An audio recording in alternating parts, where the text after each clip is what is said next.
It is Tuesday, August 27th here at the West End Gun Club. I'm out here at the rimfire range this morning, going to do a run through of the September 2024 NRL22 Course of Fire.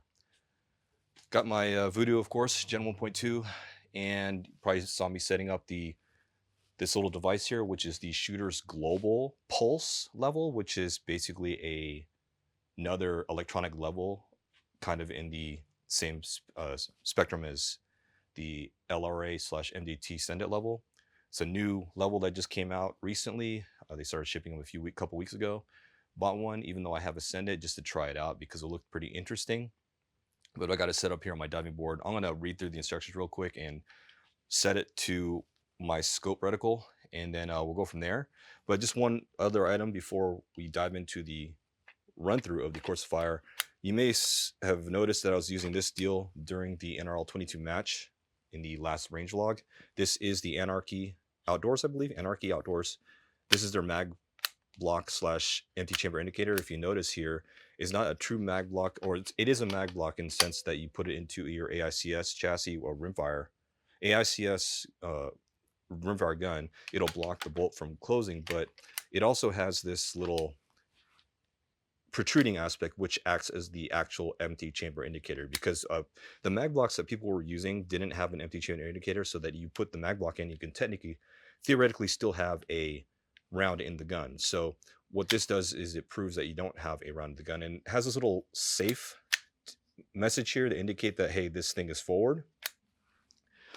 I'm gonna do a little bit more of a kind of my thoughts on this later on. I think it's a pretty cool device. However, I mean, I accept this as a true empty chamber indicator, but I think it's slightly flawed unless it becomes a standard in terms of how we will utilize such devices in matches. So like, it needs to really be a standard so that people understand, hey, this is what this means when you have one of these and you see that safe message there. So I've been using this. I've been going to try this out for a little bit. I do like it for Voodoo, Rimex, or other actions that utilize a AICS style magazine for their action. So anyway, let's go ahead and zero this out. I'm gonna do this off camera, and then we'll dive into the Course of Fire.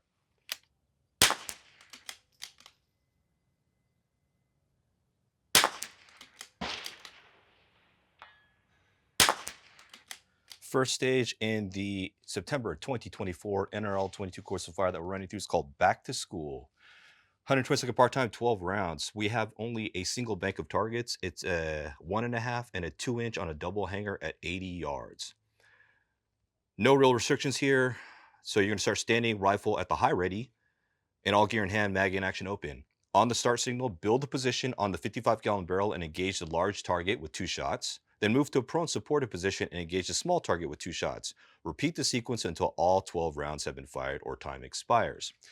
So basically, 2 large, 2 small, 2 large, 2 small, 2 large, 2 small. Just keep, you're gonna do 3 pairs of barrel prone and then 2 shots each. Pretty straightforward. You can see my rifle set up in a specific way here, and this is pretty much how I think I'm gonna shoot it, because I don't wanna have to keep moving my bipod around, folding it and bringing the legs back down to shoot prone. So I'm gonna shoot it like this, and then we'll see how this one goes.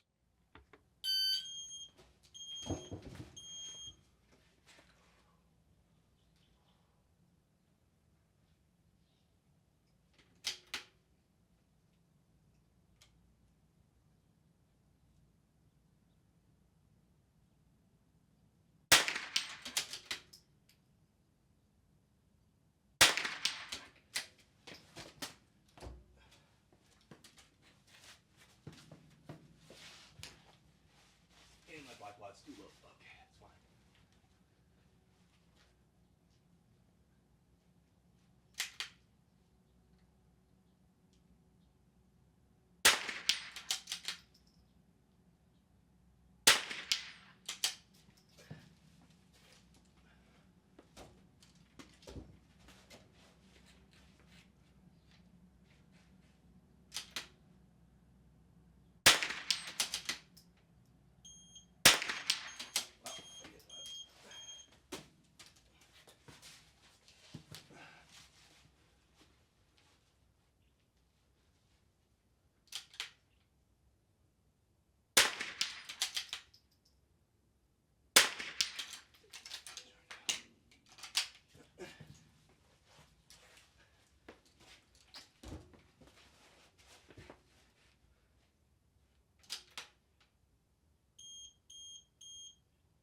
I'm having to double check this to make sure I didn't miss anything. It seemed pretty simple. Didn't waste a lot of time. So it's my first stage of the morning. So kind of went slower than I would have thought I would have went. But you're basically establishing 6 positions, 1, 2, 3, 4, 5, 6, alternating. It's pretty simple. Large target from here, small target here from the prone. I had my bipod set a little too low. I had it for prone and I didn't at the level ground. I forgot to adjust the legs, so you got to make sure you do that. That would have helped out a little bit on the prone side, but I was able to just flatten my bag pretty well and then kind of just get enough angle onto the target. Plus I have my bipod all the way to the magwell, so it creates more angle as opposed to having it further out to the forend. It is dangerous though with this SkyPod because you got such a wide base on this 55-gallon barrel, so you may not have enough area depending on what kind of bipod you're running. So you got to be careful of that. But that's how I ran it. I was able to I didn't use my bag on the traditional area of the buttstock, but rather under the pistol grip, which is, you know, not really a best way to shoot things, but it works. Would I pick an alternate way of shooting this? I have no idea, to be honest, because we have to shoot prone, and that's what complicates this.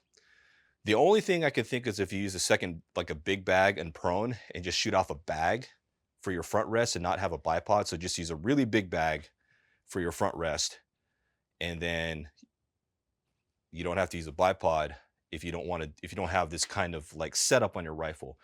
You can probably, if you have a quick release, take off your bipod, but that probably wastes about 3 seconds per iteration of having to take it off and put it back on. And so you're making 1, 2, 3, 4, 5 transitions that's gonna probably take up 12 to 15 seconds of time. So I don't recommend that. I honestly think that another way people are gonna shoot it is probably like this, where you'll put the bipod further back and then have enough of your forend sticking out, especially if you have a spigot mount. And I'm sure some people will just try this method and just shoot like this. Sorry, I got my tripod behind me. You can shoot like this, square off to the targets and shoot in this manner. And hopefully your barrel is stable enough that you're not going to push it forward.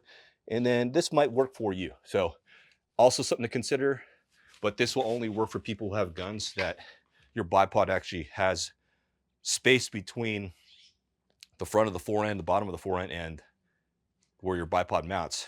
Like if you have just a traditional, like kind of a Harris on a sling swivel, you may not have enough room on the forend. You might, just barely enough, because you don't want to rest your barrel obviously on the bag. That's just not a good thing because you could affect accuracy. In the worst case, you could do that and just try not to put so much pressure on the gun while you're resting it on your barrel, but I would not recommend that if you don't have to.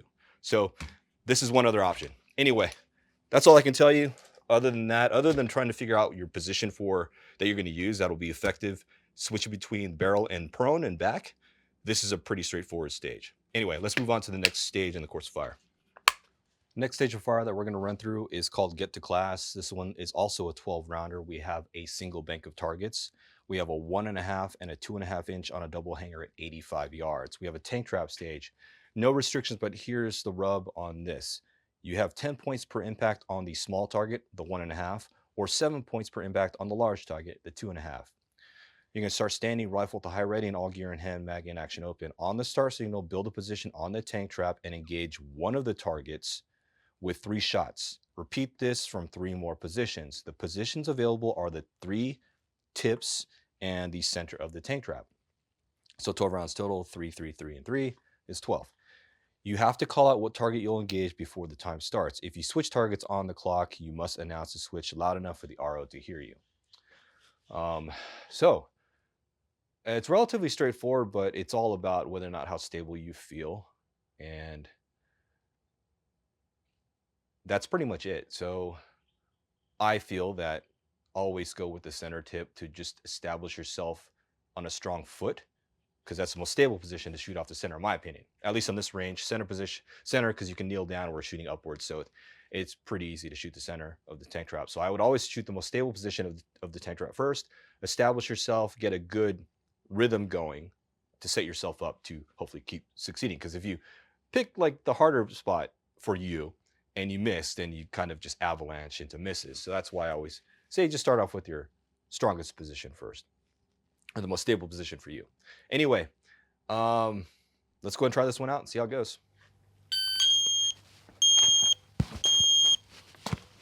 All right, we're going to shoot the small target.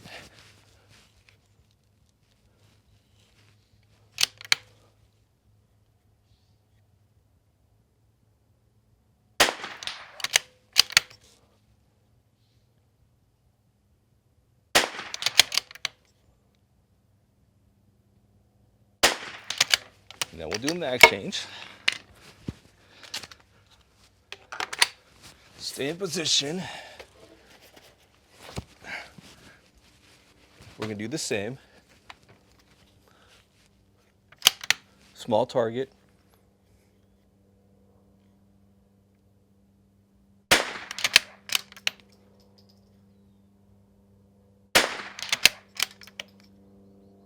Needs to stop moving. All right, let's move. I'm gonna try to shoot the small target again. Try not to muck this up.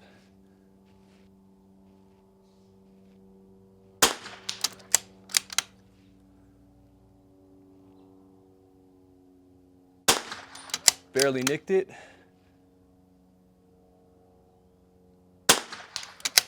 Last position.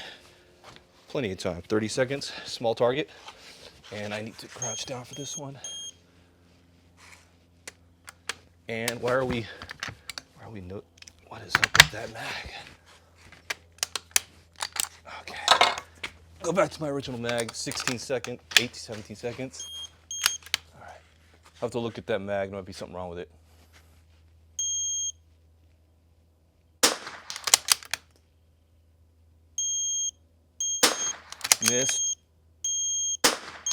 Missed one, barely timed. What the hell's up with this one? So 0 for the video, mag 0, might be having an issue. Okay, don't use this. It's your typical tank trap stage, not much to say here as far as what advice I give you is other than practice tank traps. It's the large target, it's pretty large, so if you feel really unstable, don't hesitate to go with the large target.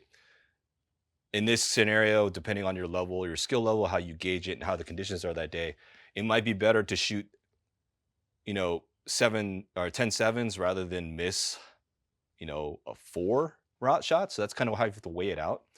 So however comfortable you are with tank traps, I think most people should just opt for the small target. I think you should be able to make at least most of your hits, and I think you'll get an 80, if not better. So I don't think there's really much for an intermediate to expert shooter, obviously, to shoot the large target on the tank trap in this specific stage as defined. Just go for the max points you can. If you were following, I don't know if it showed up, but my level, I was not even paying attention to the level at the time because I was more about just trying to get a stable position and breaking a clean shot as opposed to how level my gun is.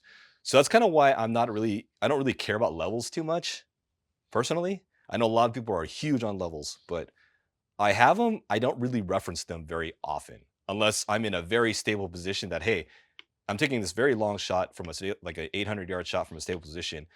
Let me go ahead and just see how level my gun is, right? That's kind of when I'll think about it. But if I'm shooting off this, unless obviously if I'm trying not to camp my gun like that. So, I mean, I'm kind of cognizant of how level my gun is with that respect. So, but yeah, I don't even know what it looked like on video, where my light was. And it's very sensitive too. It's very sensitive. And it's unlike the LRA or the MDT where it has multiple lights to tell you how far off level you are. This doesn't. It's either yes or no. You're either left, right, or center. So it's kind of one thing, some feedback there for you.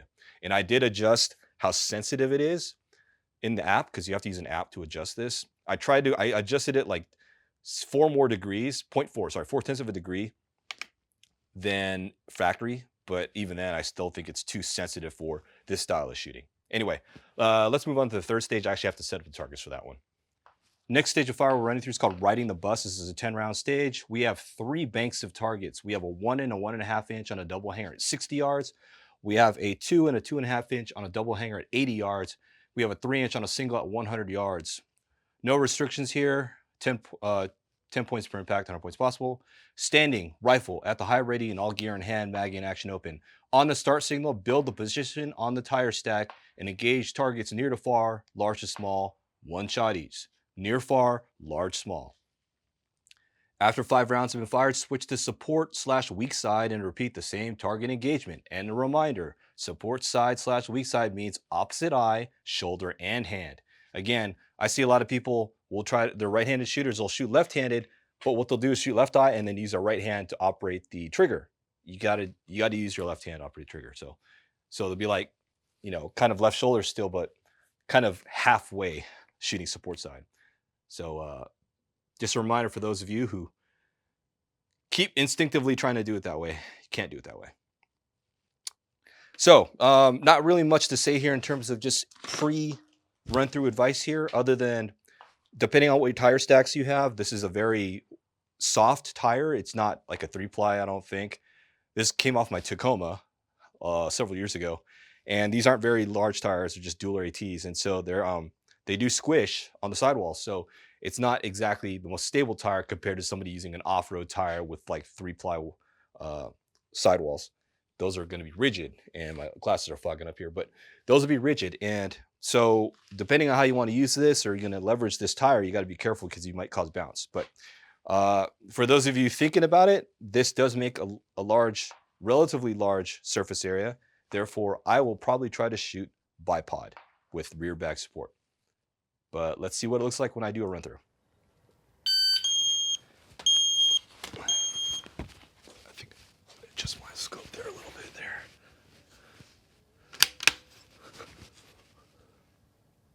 Parallax.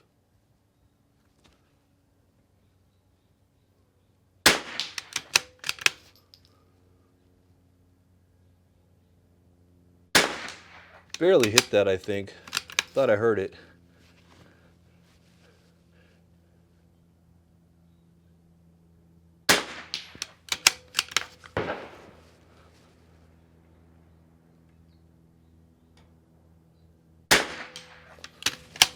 Why am I switching the support side here? I'm not supposed.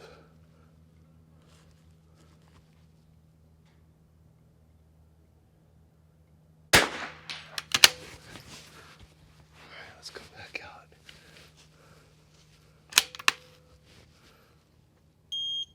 Parallax.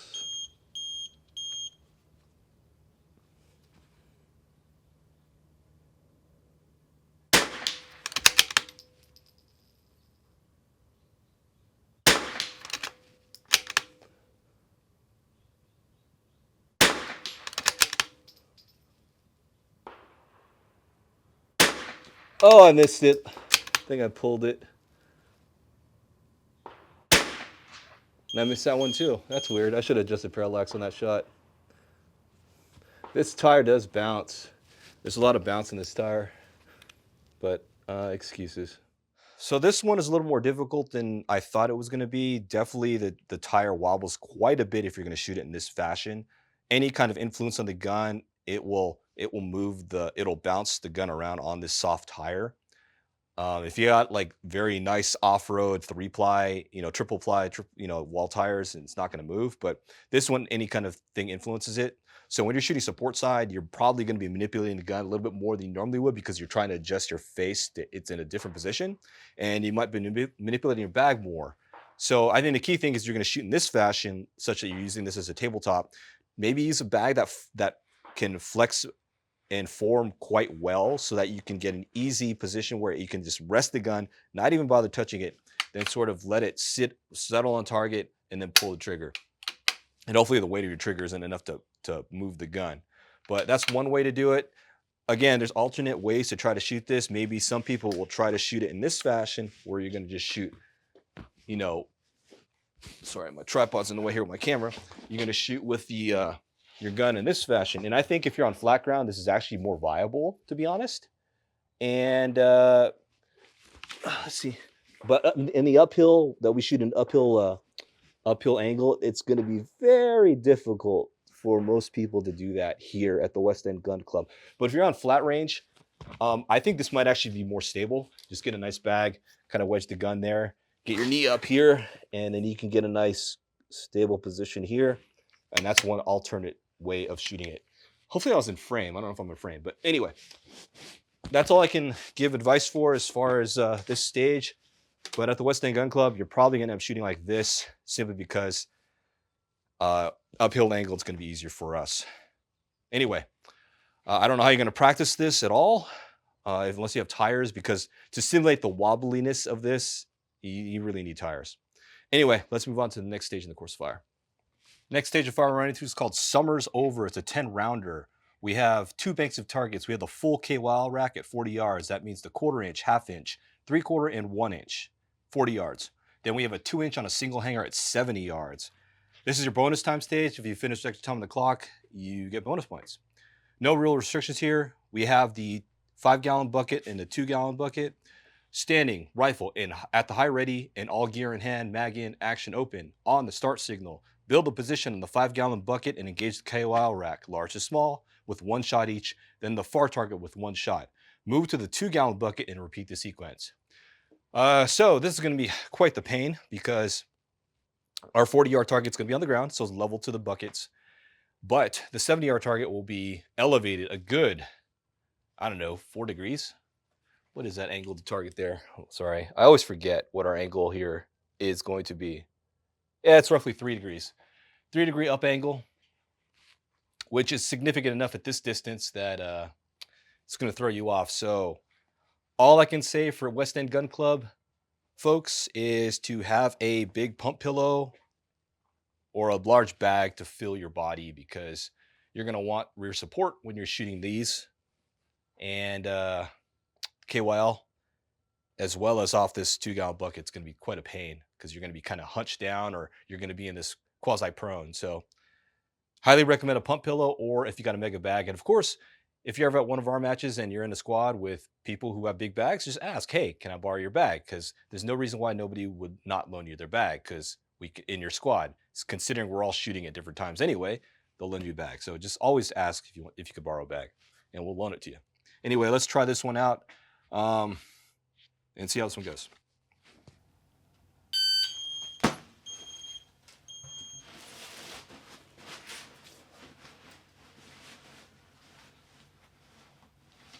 Parallax.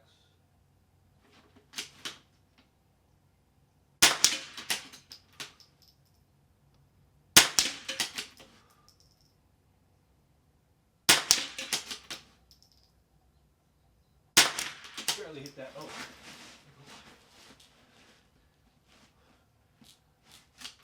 Not touching parallax, 0.5.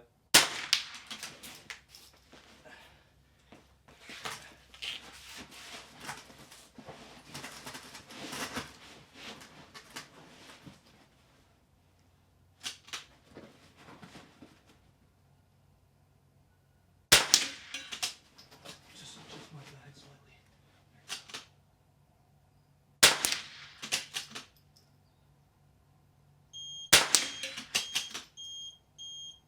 And the little target's moving, which is wasting time here, wasting time. And I missed it anyway. So dumb. All right.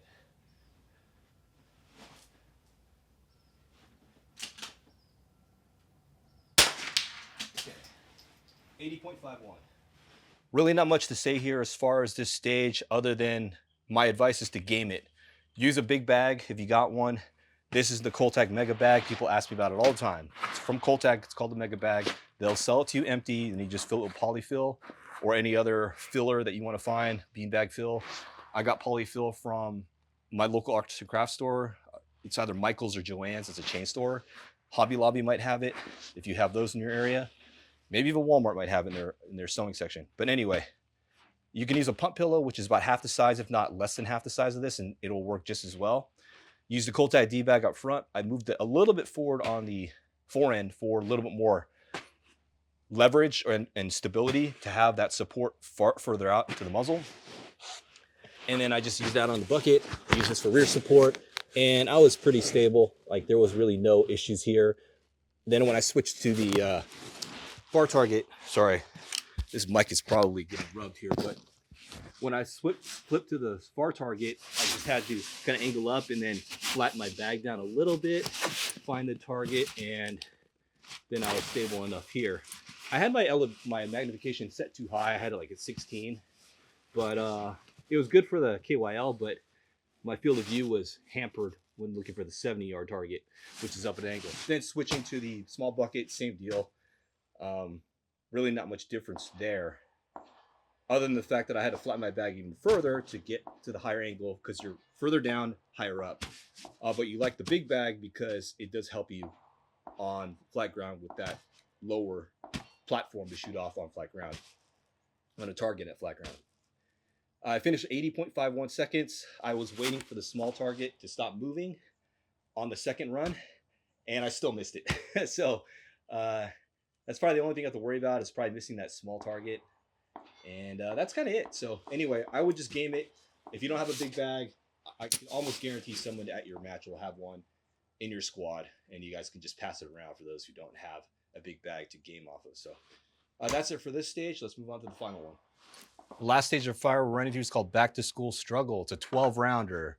We got 3 targets. We have a 1-inch on a single at 50 yards. We have a 2.5-inch on a single at 87 yards. We have a 3-inch on a double hanger at 100 yards. So 50, 87, 100. The restriction here with this ladder is no rung may be repeated. You're gonna start standing, rifle at the high ready, all gear in hand, mag in action open. On the start signal, build a position on the ladder and engage the targets near to far with 1 shot each. Move to a new rung, engage far to near, and repeat this sequence from 2 more different rungs. So basically, 1 rung, near to far, 1 shot each, new rung, far to near, 1 shot each, repeat, near to far on a different rung, 1 shot each, different rung, far to near, 1 shot each. So basically 3, 3, 3, and 3, moving your way out, back in, out, back in. So advice here is you may want to dial. I don't know. Some people don't dial, but if in the event that you feel like dialing, it makes sense in this stage because when you dial for that far target, you're going to shoot that same target again on that same scope setting when you move to the new rung. And then when you work your way back in, you're going to shoot again the 50-yard target on the next rung. So if you want to dial, it does make sense, or you can just hold over, whichever you feel comfortable with. Well, let's try this one out, see how it goes.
Pulled that one, I guess.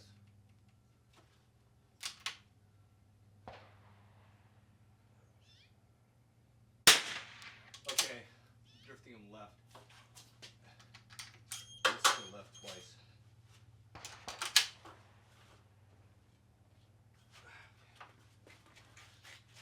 Favor right edge, maybe, or just don't pull to the left. Okay, that's odd. Man, what's going on this morning? Note I did hold under for that one.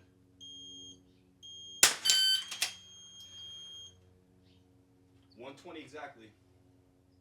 It's a pretty straightforward stage, although I don't think I should have dialed, to be honest. I think that I'm not a person that dials very often between targets like this. So it did take a little bit of attention away from what I was doing, but I think I should have just held over. And other than that, not much else to say here. Again, for those shooting ladder stages, what you kind of can try to do is to kind of squeeze it to the right side. I don't really focus too much on that, but squeeze your bag to the right to kind of tighten the bag down and you can use that to manipulate your gun as you're pressing side, squeezing the bag against the side of the ladder. That's one trick you can do if you feel so inclined. But ladder stage is pretty easy to practice because you have ladders at home. I did have the big bag only to shoot off the bottom rung when I started the stage. And I used it, I think, for the second rung for body fill, but third and fourth, I just shot double kneeling, both knees down, and went from there. So, yeah, not much to say here. It's just your typical ladder stage. It's very, should be pretty straightforward. I finished with barely enough time on the clock. I actually finished right at time. I blame dialing because I just don't usually dial, and I just wanted to try it out. So use what you're comfortable with. Don't deviate, I don't think. I think you should be fine just holding over. Targets are relatively large. 2.5 and 87 is pretty big, so you can hold over and you should be okay. Anyway, that's it for this. Let's go ahead and tear it all down, and we'll wind down this range vlog. We're all done with the September 2024 NRL22 Course of Fire run through. As far as the difficulty of the whole Course of Fire, I think it's about moderately difficult. For newer shooters, it's going to be a little bit up there on a couple of the stages. For intermediates and experts, you might have a little bit of a hiccup, especially depending what range you shoot at, like what their facility is like, angle to target, etc.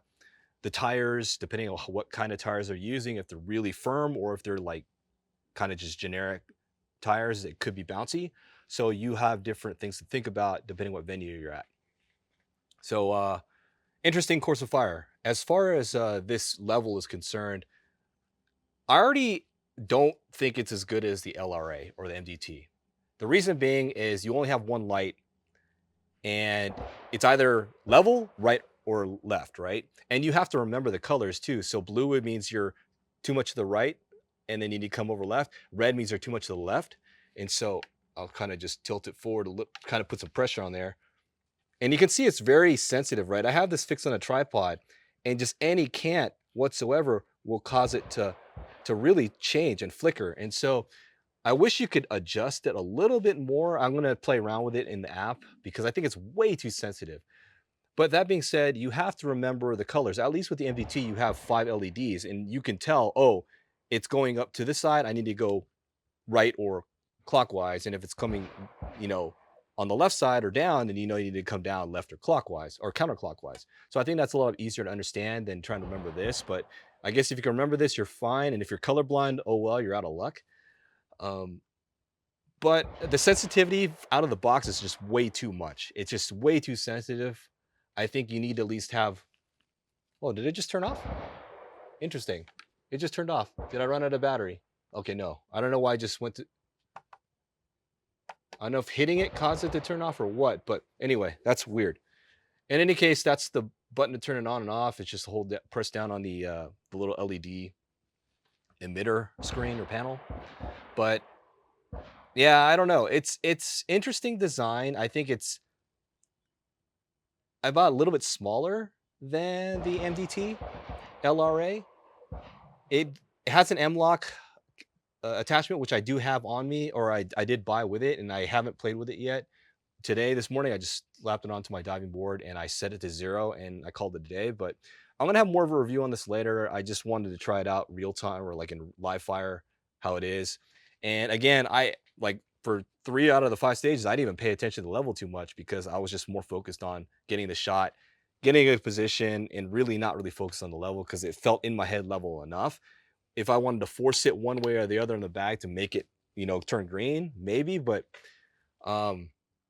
if anything, you have to have both eyes open to see it the way I have it positioned. If I had positioned further back somehow, which I can't do, I guess I could do. No, I can't do. I don't have one. There's no way to put it on the back of the spur. So I don't know. I may have to just throw it on the back of my optics mount, which I'm not sure if I have. I don't have room. Yeah, I don't have room to do that because my bolt's going to hit that. Yeah, the bolt is probably going to hit. Sorry, let me get this mag out of here. Sorry, we're kind of... Yeah, it's got clearance. No, it's going to hit. It's going to hit. So, yeah, I don't have much room there, so I have to play around with this a little bit more. Why is my mag block not going in? There it goes. So, anyway, I'm going to have more review on this later. I just wanted to play around with this today since I got it yesterday. There's different ways to mount it. Picatinny's one way, and then M-Lock's another way. I think I could have put it on top, which I didn't think about. I didn't really notice that you could put it also on top. Yeah, you could put it on top. For some reason, it came shipped like this, so that's why I instinctively put it that way. So maybe next time I'll try it up top. It might be easier to see with either eye. Yeah, probably should have went that way instead. Lessons learned. Anyway, I'm going to go ahead and pack up, and I'm going to go try to put some rounds down range in my centerfire 22 GT before I leave. But that's it for this run through of the September 2024 NRL22 Course of Fire.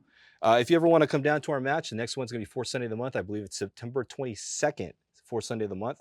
Come on down. I'll put a link to our match website, quote unquote website, with the FAQ and information on how to get to our range. And if you're in the area, definitely come on out. So that's it for today, Tuesday, August 27th, here at the West End Gun Club. Thanks for watching. I will see you in the next vlog.